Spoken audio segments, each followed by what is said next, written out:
Sex crimes are often kept hidden, a secret kept one case at a time.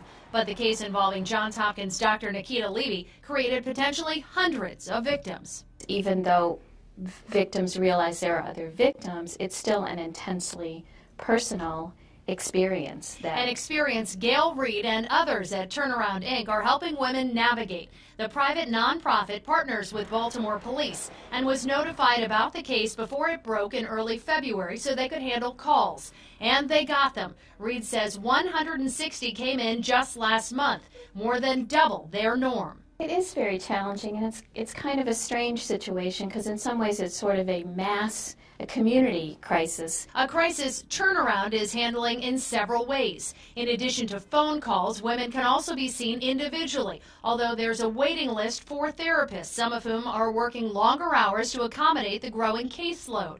The organization has also created 3 local support groups for former Levy patients. That seems like a lot of people that seemed to interest them, that they wanted to come in and be part of that and also hear what other people were experiencing and what they were dealing with. And Reed says some former patients, some of whom are pregnant or have health issues, are struggling, not only with the thought of returning to an OB/GYN office, but finding one that can accommodate them.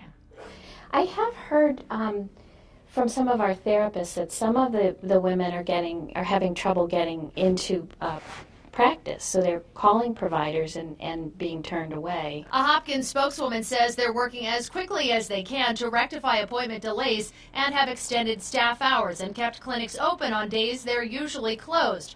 Reed says it's important for Levy's patients to get the medical treatment they need and counseling if they want.